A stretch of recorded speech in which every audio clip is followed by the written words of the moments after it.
Hi, it's Ralph, and today we're going to go over the sine law. Now, the sine law relates to the ratio of a side length of a triangle to the sine of the angle opposite. I'm going to go over the relationship later.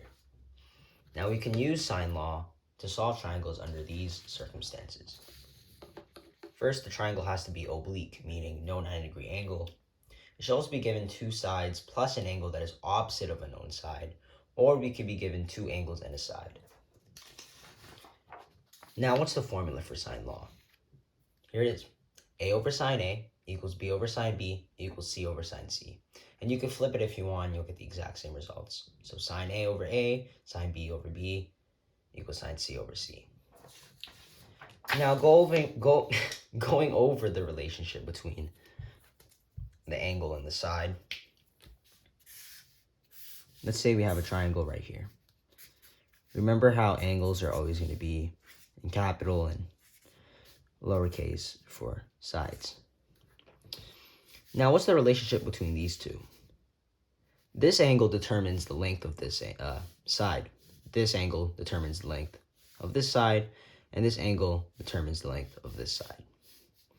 If we make angle A a bit smaller, let's say we put it like that, we cut out all of this triangle right here. This side becomes much smaller. Same thing with C.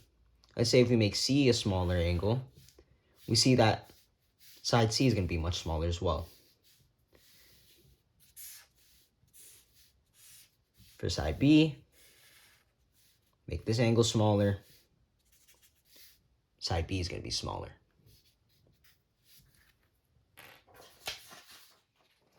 Now let's look at an example. What we want is one complete matching set. And that's all we need. And we need half of another matching set. And what I mean by that is right here. We're given angle A, and we're given the side it corresponds with, side A. We're not given anything from B, so we can't use B yet. We can't solve for anything B related yet. But we could solve for angle C, as we're given the side of C, but we're not given the angle. So let's solve for angle C. And going back to our formula, we could use either one. I prefer having the side up top. So sine A, side A, so it's going to be 11.4 over sine and whatever angle you're given. So we got sine 45 equals, we're given 14.7 centimeters over, we're not given the angle, so we're going to solve for the angle using the formula right here. You're going to crisscross. That's what I do. So if we crisscross, we get 14.7 sine 45 equals 11.4. Ooh. Let's use a smaller pen right here, a marker. So 14, scratch that out. 14.7 sine 45 equals 11.4 sine C. So we're looking for angle C right here. So we're going to have to isolate sine C. And how we do that is we divide both sides. We're going to isolate, and we're going to move 11.4 over here by dividing. These two cancel out, and now it's calculator work. 14.7 times sine 45 divided by 11.4. We want to get as close as we want, so no rounding yet. 0.911795586 equals sine C. This isn't the answer. We still have to get rid of the sine, and how we do that to get the angle C is we put it in the inverse. As we remember, to get angles, we need to use the inverse operation. And on that calculator, on your calculator, it'll be this. Equals sine C 911,795,586. And that gives us an answer of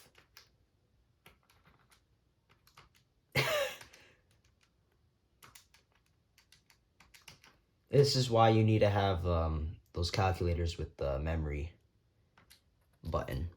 We get 65.75 degrees. Now we see in the question it uses a whole number, so we're gonna get that. We're gonna move that to 66 degrees. So we have one angle right here, 66.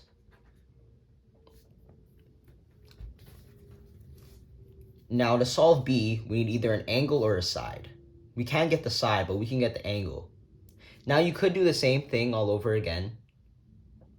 Oh no, you can't. We have nothing.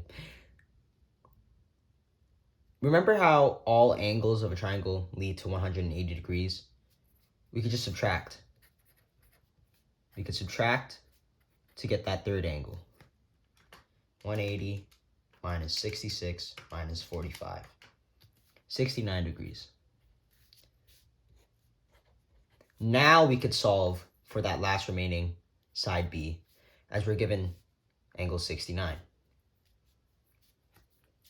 Now, you could use either pair if you want. You could use A or you could use C. We're going to use A because we know for sure that that's correct.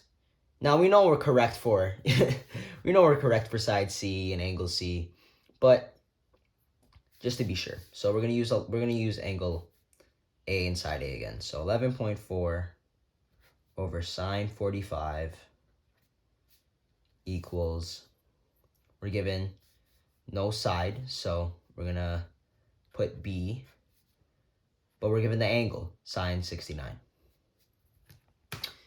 Just like before, we're going to cross, so B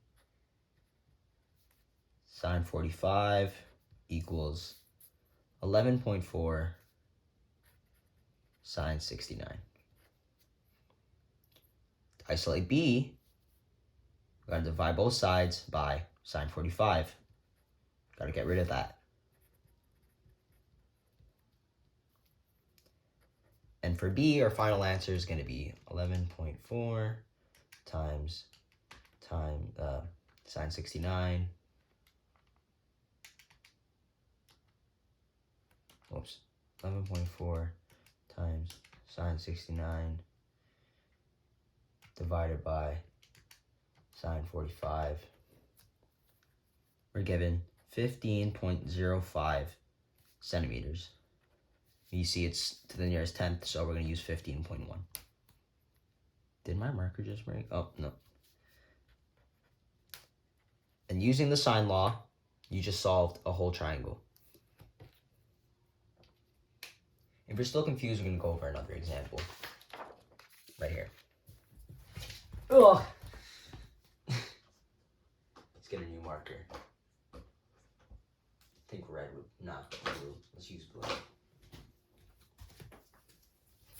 Okay, see here, it's much different. We're not given a complete pair. We have two angles and we're only given one side.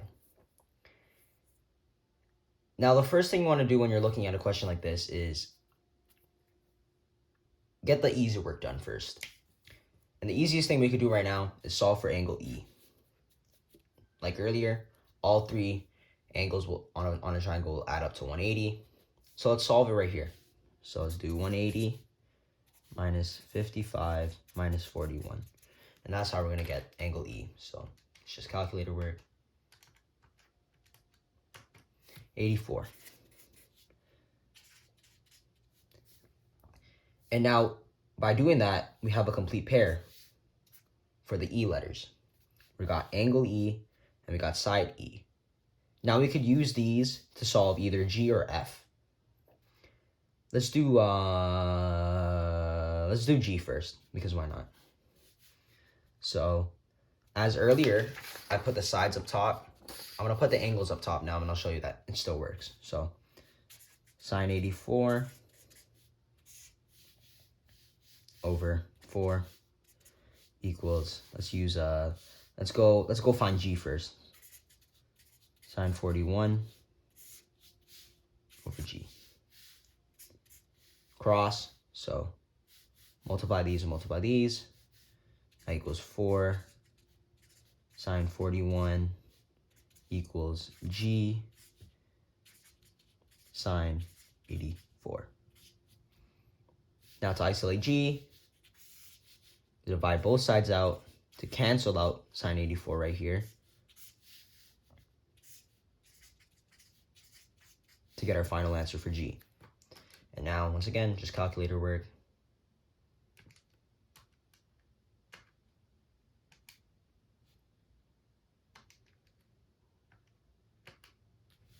We get 2.64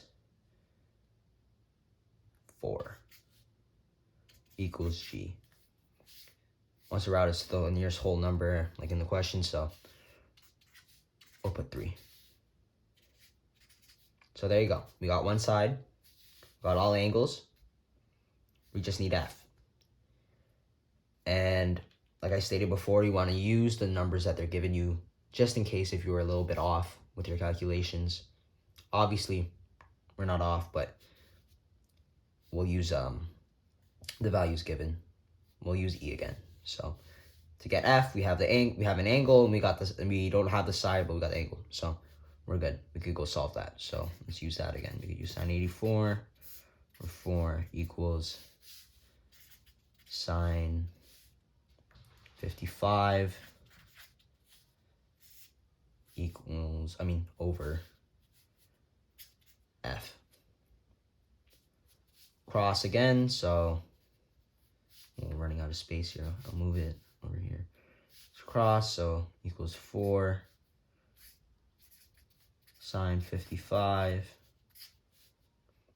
equals F sine 84. We want to get F, got to isolate F. Divide both by sine 84. Ran out of space. Put my answer over here. 4 times sine 55 equals 3 point whatever divided by sine 84. And you get your final answer here of 3.3. I'm going to round it to the nearest whole number. We'll put 3 meters. So there's that. That's how you use sine law. It's just a matter of taking what you're given with the triangle, trying to get a single pair. You want to get a pair. It doesn't matter which pair it is, as long as you can get a pair and you have information of one other matching set, whether it's an angle or a side, that's all you need. And you just plug it into the formula and it's just calculator work. It's just, algebra, isolating to find angles and sides. So there you have it right there.